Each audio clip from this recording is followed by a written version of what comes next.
The call came through Mossad Sijan Center at 2:14 a.m., a time when the building usually hummed with quiet discipline, not alarms. But that night, the operators monitoring encrypted financial activity emerging from the Gulf knew instantly that this wasn't routine chatter. A stream of anonymous transfers, small, deliberate amounts, all converging on a dormant Jordanian bank account that had not been touched in nearly 9 years. Dormant, that is, until that hour. The account belonged to a man Israeli intelligence had been chasing through shadows for nearly 2 decades. A financier known only by his kunya, Al-Mubarak, the Blessing. A nickname that had nothing to do with generosity. He was the man who transformed ideology into action, hatred into ammunition, threats into operations. And now, for the first time in years, he had surfaced. If you enjoy these hidden operation stories, hit the like button before we continue. Deep beneath Tel Aviv, inside a windowless operations room washed in blue light from wall-sized screens, the Mossad duty officer, Yael Koren, called in an immediate senior consult. She stared at the irregular money trails, transfers routed through Cyprus, then erased, re-emerging in Doha, hopping again through Beirut, and ending in Amman. No operational pattern matched the sequence. Except one. A meeting. A handoff. A movement of funds to pay for a covert operation already approved and in motion. The name Al-Mubarak appeared, and instantly the secure room tightened.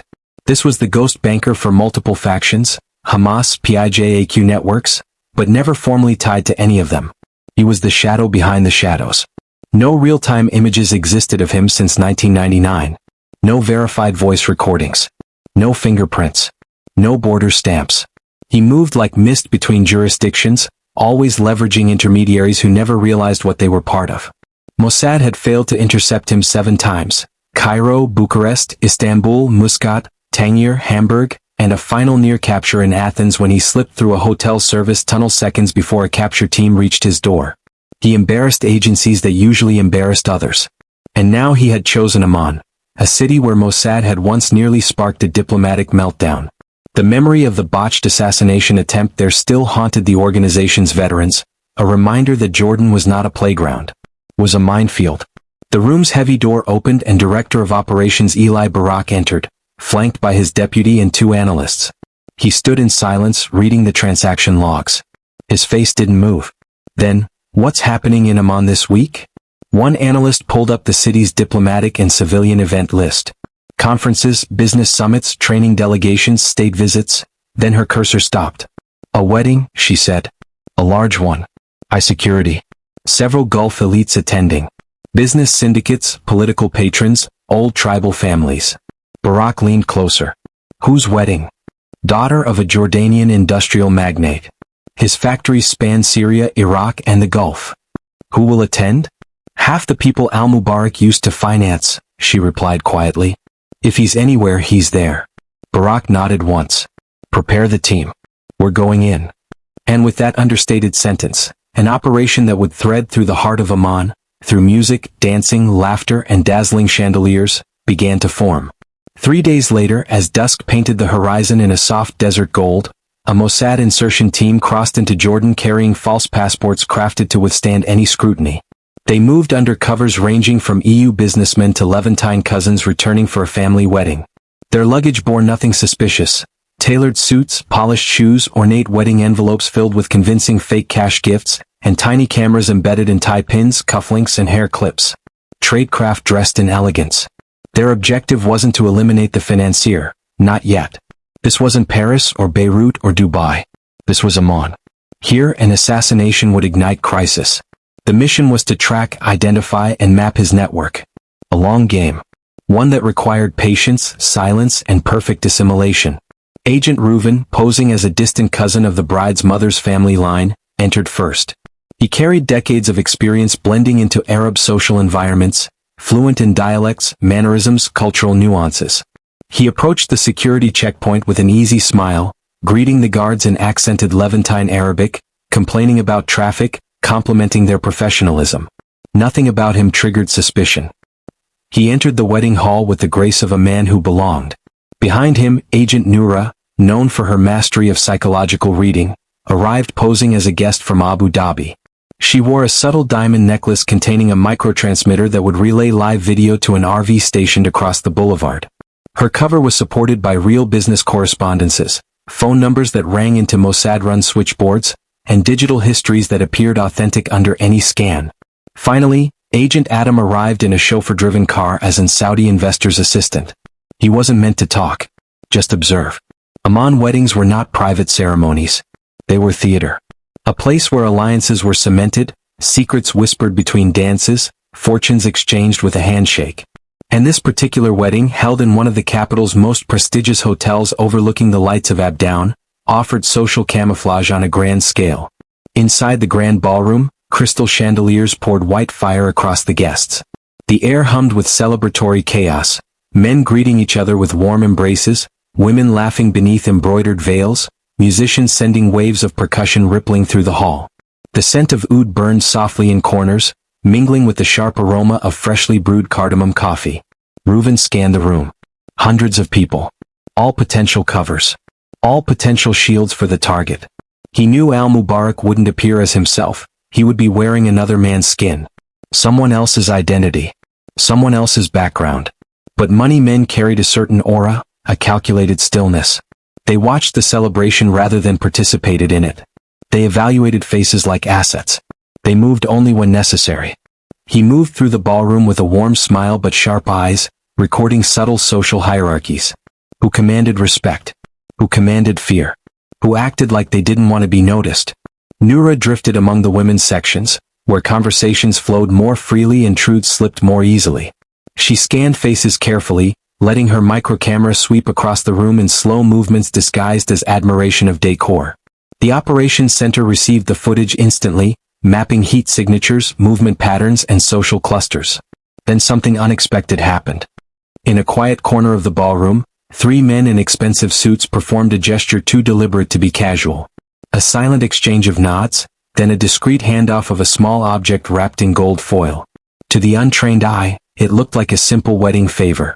But to the Mossad analysts watching the feed, the gesture resembled traditional money transfer protocols used in the Gulf. Discreet, physical, and symbolic.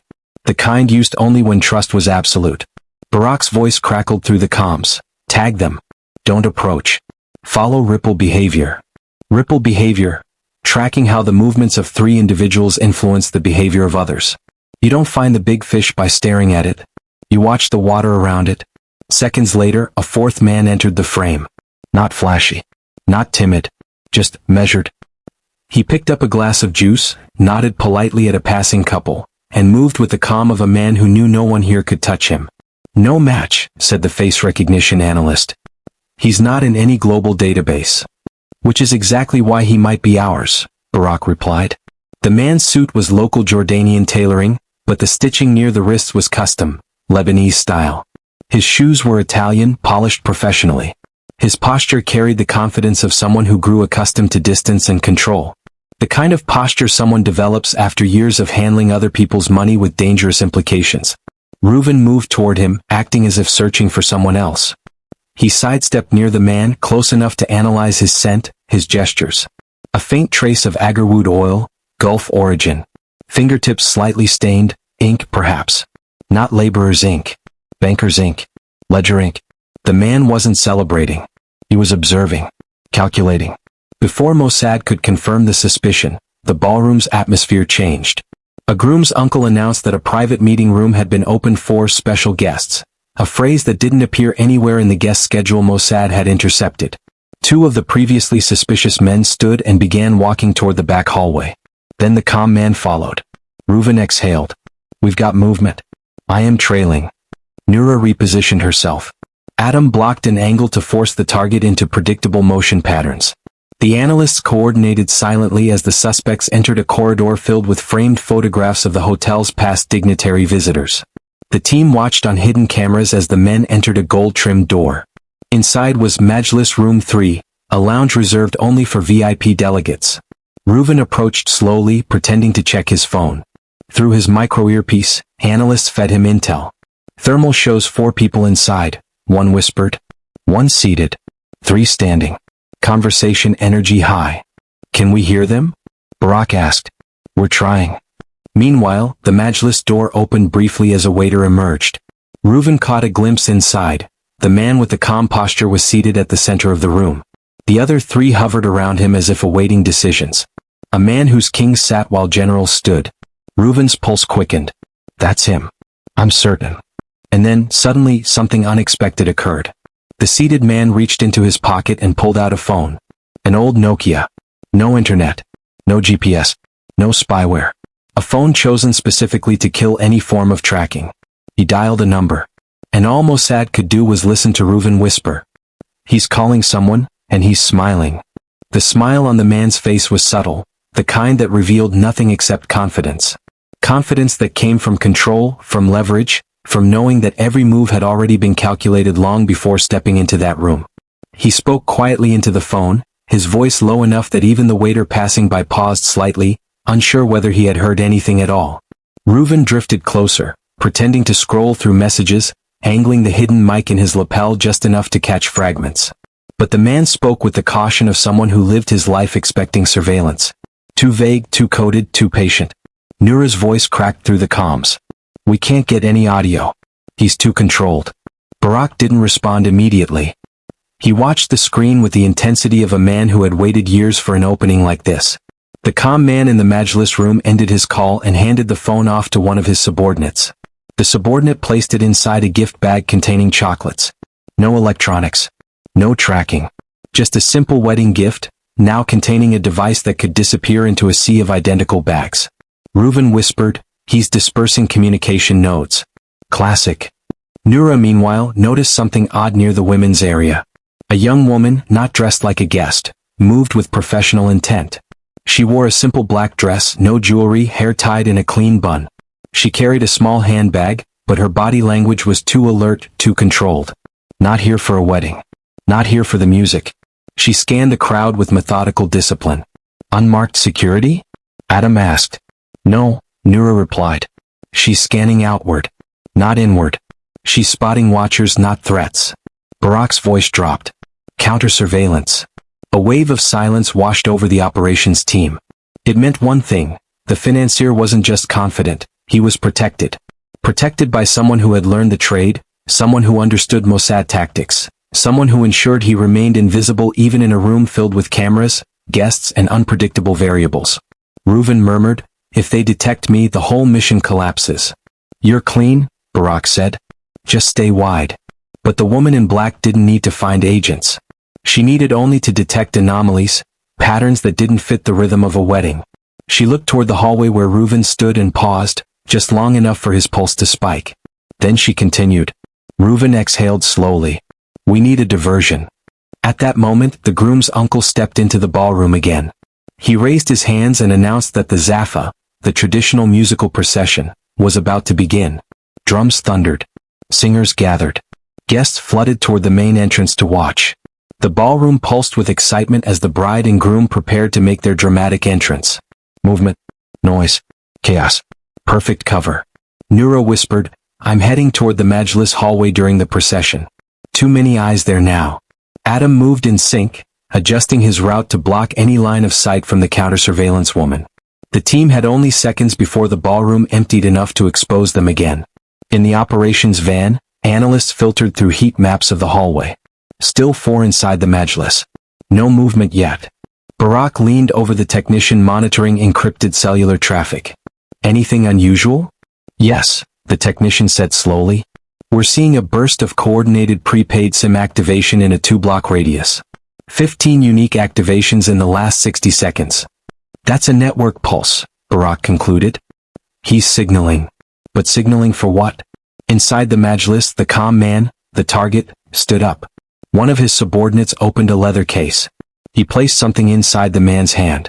It looked like a small USB drive, gold-colored, engraved with a geometric pattern. Reuven whispered, What am I looking at? We don't know, an analyst replied. Better find out, Barak said. The target walked toward the door. Slowly. Purposefully. The moment he opened it, Reuven lowered his face slightly, pretending to read something on his phone. The target's eyes flicked toward him. A single moment. A fraction of a second. But something in Reuven's posture, or his shoes, or his tie, or the way his stance felt just slightly too deliberate, made a spark of suspicion flash across the man's eyes. He didn't look alarmed. He looked disappointed. As if he had expected better from the Mossad. He murmured something to the subordinate beside him. The subordinate turned, walked down the hall, and whispered in the ear of the woman in black. And that was when everything shifted. She stiffened. Then she moved with precision. Straight toward Reuven. "Abort," Barak hissed before forcing himself to calm. No. No abrupt motion. "Reuven, breathe. Stay calm." Reuven didn't move. He acted like nothing was wrong. But the woman approached with a look of polite suspicion. "Excuse me, are you with the groom's family?" Reuven turned toward her, casually as if preoccupied, then widened his eyes with realization. He immediately took on the persona he had rehearsed. "Ah yes, distant cousin. My mother's side. Came from Beirut." "Which village?" she asked. Reuven laughed lightly. "Ask my mother, she remembers these things better than I do." A believable dodge. Lebanese families used it all the time. But the woman didn't smile. "What's your mother's name?" Reuven blinked. A test within a test. His cover file had no mother's name. That wasn't an oversight. Mossad purposely kept it vague to avoid contradictions from deep-dive interrogations. But this wasn't an interrogation. This was a quiet identity kill switch. Reuven responded with a shrug. "You ask too many questions for a wedding." The woman's expression hardened. Then something saved him. Music. The Zaffa drums blasted through the hall. Guests flooded into the corridor, laughing, shouting, pressing through the space like a tide of celebration. The woman turned her head for 1 second. Reuven vanished into the moving crowd. Noura whispered, "Going after the target." In the Majlis hallway, the target himself moved through the commotion with a chillingly cool demeanor. People bumped into him and he barely reacted. He slipped toward the staircase leading to the rooftop terraces where VIPs often smoked and discussed business away from the noise. Noura followed him from a distance, adjusting her necklace camera angle. "He's moving to the roof," she said. "Possible handoff." Barak's voice returned. "Stay at least 15 meters back. He's too perceptive." Adam positioned himself near the elevator leading to the rooftop, pretending to check his watch. The target stepped inside the elevator with a single companion, one of the same men who had flanked him earlier. The doors began to close. Before they shut completely, the target turned. For the first time, his eyes met the elevator's security camera. He stared directly into it. And he smiled again. The elevator rose. In the operations van, the analysts froze. "He knows," someone whispered. Barak clenched his jaw. "We can still salvage this. We're not blown yet." Meanwhile, on the rooftop, the target stepped into the warm night air. The lights of Amman stretched across the hills like glowing ribbons. The sound of music drifted upward from the ballroom below. A soft breeze carried the scent of jasmine from the hotel gardens. The target approached a man sitting alone near the edge, smoking a cigar. Older, heavier, dressed in an impeccably tailored suit. He rose to greet the target, kissing him on both cheeks like a long-lost brother. "Visual match?" Barak asked. The analyst's face turned pale. "Yes, confirmed. That's him." "Who?" "His handler." It was worse than anyone expected. The handler wasn't a field operative or a courier. He was a former intelligence officer. Not Jordanian. Not Palestinian. Not Iraqi. He was Syrian. A man Mossad believed had died in a bombing years earlier. If you enjoy these classified operation stories, hit the like button. Things are about to escalate. The handler handed the target a folder. Thick, heavy, sealed with wax. "What's in there?" Noura whispered. "We don't know," the analyst replied. Adam reached the rooftop door just as the target and his handler began walking toward the far corner, away from all cameras. Away from all guests. Toward a blind spot in the surveillance system that only someone with deep intelligence experience would know existed. Barak issued a direct order. "We need eyes in that corner. Now." On the rooftop, Noura made a difficult choice. She veered off her safe path and moved directly into the cigarette-smoking crowd, positioning herself at an angle where her microcamera might catch part of the exchange. The target and the handler stopped. They spoke quietly. Then the handler handed him something else. A small leather case. The target opened it. Noura zoomed in with her shoulder as naturally as she could. Inside the case were 5 SIM cards, each wrapped in aluminum foil. Backup communication channels. Then, the moment that made Barak's blood run cold, the handler pulled out a small slip of paper. He handed it to the target. The target read it, and smiled again. "What is it?" Barak demanded. "We can't see," Noura whispered. "I'm trying, wait." A gust of wind blew the paper slightly, just enough for the camera to catch a glimpse. A single line written in Arabic. And only 2 words were readable. Tomorrow morning. Barak's voice dropped to a whisper. Stop him. Whatever it takes, stop him. He tried to move through the palace corridors like an ordinary guest, head down, jacket tightened, but Layla was already in motion. She slipped out through a side exit, descending a staircase lined with faded portraits of Hashemite kings. The palace security staff were too busy managing the VIP procession to notice a woman in a sea green dress disappearing into staff-only corridors. She tossed her heels aside halfway down the steps, her bare feet hitting the polished stone with sharp, deliberate rhythm. In her ear, the comm unit buzzed softly. Layla, target is exiting the northwest gate in 30 seconds. Yossi is moving to vehicle intercept point. She didn't respond, no breath to spare. Outside, the Amman night had settled in thick gold layers over the palace grounds. Lines of decorative torches flickered in the warm breeze, casting shadows that danced like restless spirits across the sandstone walls. She sprinted across the garden beds, weaving between citrus trees whose blossoms released a soft, sweet perfume that clashed violently with the adrenaline rising in her chest. Somewhere behind her, music still played, a muffled echo of violins and clapping hands, as if the celebration existed in an entirely different world now. At the northwest gate, Farid Nasser's driver opened the back door of a discreet gray sedan. Nasser emerged from the shadows, clicking the diamonds on his cufflinks back into place as if nothing had happened in the last 2 minutes. His face was unreadable, calculating, detached, ancient in its stillness. He looked up once, scanning the courtyard with instinctive suspicion. Layla was already inside the citrus grove, crouched low, watching him through the leaves. Do it now, Yossi said in her ear. He's getting away. She pressed a finger to her comm. Give me 10 seconds. Layla. 10 seconds. She waited for the driver to shut the door, for the brake lights to glow red, for the car to inch forward and reveal. Yes, there it was, the small metallic band around Nasser's wrist. A bracelet. Decorative and unsuspecting. Except Mossad's tech division had built an identical one and implanted a near-field transmitter inside it.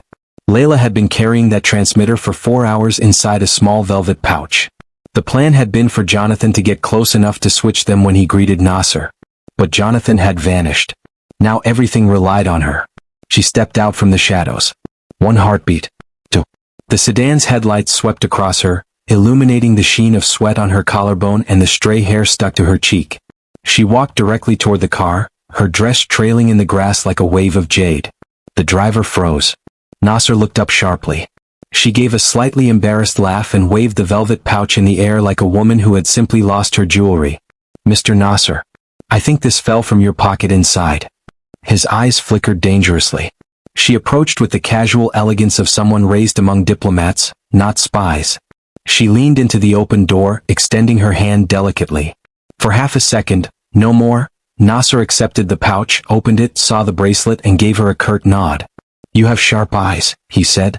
Thank you. She smiled, stepped backward, and as she did, she passed her left palm along the edge of the open window frame, leaving behind a microscopic adhesive patch smaller than a fingernail. The signal tracker. The car pulled away. Transmitter is live, she whispered. Copy, Yossi replied. We're moving. She slipped her heels back on, pulling herself together as palace staff swarmed to escort her indoors. Her steps were steady, but the moment she crossed the threshold back into the palace, her body shook violently. She clutched the side of a pillar until the tremors eased. But she had done it. The hunt had begun. 3 black SUVs exited the palace grounds minutes later. None of them belonged to Mossad, but all 3 carried Mossad operatives inside. Local assets, deniable vehicles, Jordanian plates, neutral covers, every level of safety had been considered. Every mistake made by other intelligence units over the last 50 years had been studied, dissected, avoided. Tonight, nothing could point to Israel. Yossi rode in the front seat of the second SUV, eyes fixed on the receiver tablet mounted between the driver and passenger seats. A pulsing red dot moved slowly through a map of Amman's old districts. North, he murmured. He's heading toward Jabal al-Hussein. Layla, in a separate car, responded through comms, her breathing calmer now. That's near his money-cleaning routes. If he's going there straight from the wedding, he's spooked. Ronan's voice entered the line. Or he's checking his escape fund. Yossi shook his head. Not with this many people at the palace. He thinks he was seen. Silence filled the channel. They had been assuming all night that Jonathan had voluntarily gone dark. But what if he hadn't? What if someone at the wedding, someone who recognized Mossad tradecraft, or an outsider paid by one of Nasser's proxy networks, had taken him? Yossi didn't want to think about it. "Stay on the target," he said. "We will figure out Jonathan later." They drove through Amman's terraced hills, passing old coffee houses still glowing with midnight warmth, weaving between narrow streets where children played soccer under streetlights. The city felt alive, intimate, unwitting of the hunt unfolding in its veins. As they passed a row of shops selling perfumes and gold jewelry, the tracker suddenly shifted direction. "Right turn," the driver announced. "He's heading toward the Roman amphitheater district," Layla said. Ronan cursed under his breath. "That area has blind spots. Too many." Yossi's grip tightened on the window handle. "Stay with him. No mistakes." They approached from 3 angles, the cars splitting silently through the ancient streets like shadows taking separate forms. At the amphitheater's edge, where towering stone arches rose into the night sky like petrified waves, Nasser's sedan pulled into an underground parking structure. The dot stopped moving. Layla's voice steadied. "This is it. He's meeting someone." "Agreed," Yossi said. "We go in soft. No weapons visible. No Israeli signatures. Blend with whoever is inside." They parked 2 blocks away, stepping out into the cool desert air. Yossi adjusted his cufflinks, disguising a miniature camera lens embedded in the silver. Ronan carried a leather portfolio that looked like contract papers but concealed 2 micro-listening drones. Layla wrapped a thin shawl across her shoulders, the fabric laced with thermal-masking fibers. They moved as a quiet trio through the ancient district. Down the ramp. Into the parking structure. Shadows swallowed them. The faint hum of a generator echoed through the concrete hall, along with the faint murmur of voices. Yossi motioned for silence. They moved deeper, passing rows of parked sedans and motorcycles, the scent of motor oil thick in the air. A staircase led upward to a mezzanine overlooking the street, but what drew their attention was a dim corridor leading to an old door. Behind it, a light flickered, and voices sharpened. Yossi activated the listening drone. It hovered above the door, too small to see, transmitting audio directly into their earpieces. A man was speaking Arabic with a Gulf accent. "You should have stayed in Qatar," Nasser replied, colder than ever. "I couldn't. Your transfer instructions changed. That is suspicious." The Gulf man laughed softly. "Suspicious? Or necessary? There are new demands." Nasser hissed something unintelligible. Then, confirmed the location of the funds. "No," the Gulf man said. "Not until you confirm the courier." Yossi frowned. "Courier?" He shot a glance toward Ronan, who nodded grimly as if reaching the same conclusion. Could the courier be Jonathan? Layla stepped backward slightly, trying to conceal the rage that flushed her cheeks. "If they touched him," she whispered. Yossi lifted a hand. "Focus." The conversation continued. "I don't like your tone," Nasser said. "You're acting like you own me." "I own your fear," the Gulf man replied. "And fear pays better than loyalty." A chair scraped. A hinge creaked. Footsteps approached. Yossi, Layla, and Ronan flattened themselves behind a concrete pillar. 2 men exited the room. Nasser was one of them. The other, a younger man in a tailored suit, carried a slim encrypted briefcase. They walked toward the parking exit. Yossi signaled quickly, "Split." He followed Nasser. Layla followed the Gulf man. Ronan stayed behind to breach the room if needed. But as Layla trailed the Gulf man toward the second level, she heard a noise behind her. A soft thump. A muffled groan. Ronan's voice cut into the calm, strained, 2 armed behind, "Go." Static. "Ronan?" Layla hissed. No reply. She turned to double back just as the Gulf man disappeared into a tinted SUV whose plates matched none of Jordan's regions. It sped away. Damn it. She ran back down the ramp, heart hammering. She found Ronan slumped against the concrete wall, dazed, blood running from a cut along his temple. He groaned. "Not local," he muttered. "Foreign security, maybe Turkish, maybe Lebanese, accent, hard to tell." "Where did they take it?" she asked, kneeling beside him. "The briefcase," he whispered. "Encrypted, maybe the money map, maybe the courier list. We have to follow Nasser instead. He is priority." She nodded sharply and pulled him to his feet. Above them, Yossi stayed on Nasser's trail. He followed the Financier up a staircase leading to the street. Nasser walked briskly, glancing over his shoulder every few seconds. His paranoia had sharpened. He seemed to sense the walls closing in, the invisible eyes tracking him through the city. He crossed a narrow street, slipping into a small tea house lit by dim golden lamps. Yossi waited outside. Layla and Ronan caught up moments later. "He's inside," Yossi said. Before they could plan the next steps, 3 Jordanian intelligence officers walked past them, laughing loudly, unaware of the covert operation unfolding at arm's length. The irony wasn't lost on Yossi. They had to move fast. Nasser stayed inside for 10 minutes. When he exited, he was not alone. A third man joined him, wearing a dark coat and carrying a heavy satchel. Yossi stepped closer, pretending to admire the pastries displayed in the tea house window. His cufflink camera captured every detail. The satchel man handed Nasser a small blue envelope. Then they hugged. Too familiar. Too rehearsed. Yossi whispered, "Courier." Layla inhaled sharply. This was the exchange.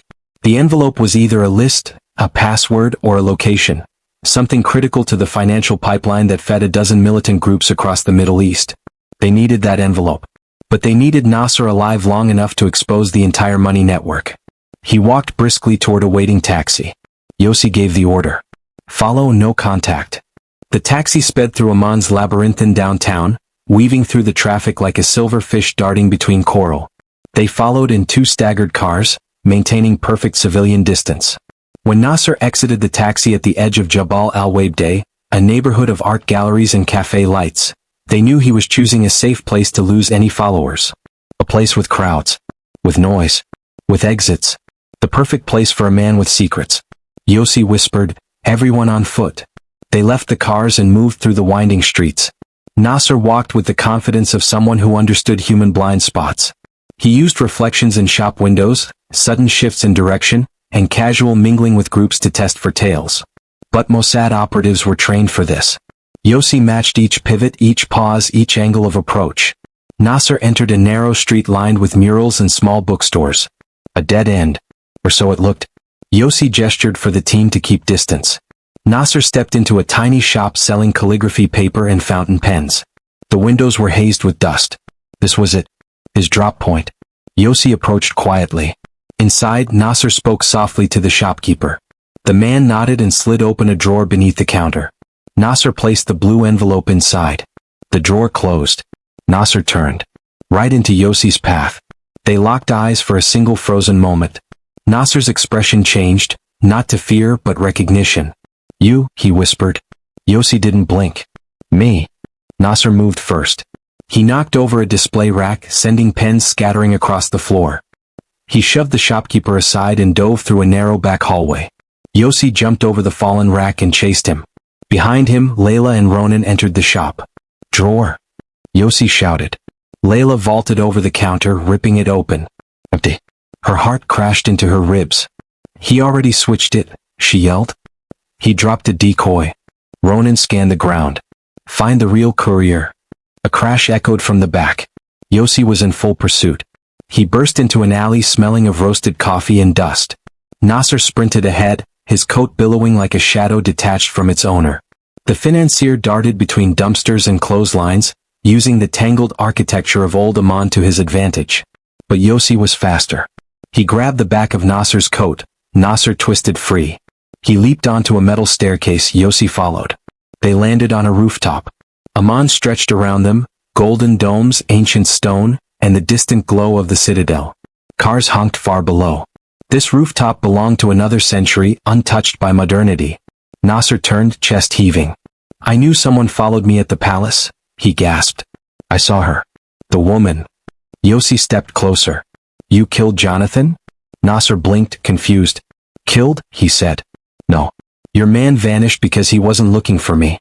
He was looking for him." "Him?" Yossi repeated. Nasser smirked. "Your courier. The one feeding both sides. You're not the only ones hunting traitors." Yossi froze. A second operation. Running parallel. Unknown. "Where is Jonathan?" Yossi demanded. Nasser shrugged. "Probably realized your agency no longer trusts him. Or maybe he switched sides long ago." Layla arrived on the rooftop just in time to hear that. Her stomach dropped. But Nasser wasn't done. "You chase the money," he said. "But the money moves itself. I merely follow instructions from men you will never reach." Yossi stepped forward. Nasser stepped back. Too far back. His heel hit the rooftop edge. He froze. Yossi reached out instinctively. Don't. Nasser's face twisted, not in fear but in certainty. Tell your directors, he whispered, that the next transfer has already begun. He fell. The impact was sickening. Layla gasped, covering her mouth. Ronan staggered onto the rooftop seconds later. Yossi stared down at the body sprawled in the alley 4 floors below. Then he whispered, "We failed." Layla knelt beside him. Not entirely. She opened her palm. Inside was a tiny metal pin. The real tracker. She had brushed past Nasser during the chase. He hadn't noticed. They still had a trail. What now? Ronan asked. Yossi stood slowly. We follow the money, he said. And we find Jonathan. And if he switched sides? Layla asked quietly. Yossi didn't answer. The rooftops of Amman glowed under the moonlight, ancient stones whispering secrets older than any modern conflict. The hunt wasn't over. It had only changed shape. If you enjoy these deep cover intelligence stories, hit the like button.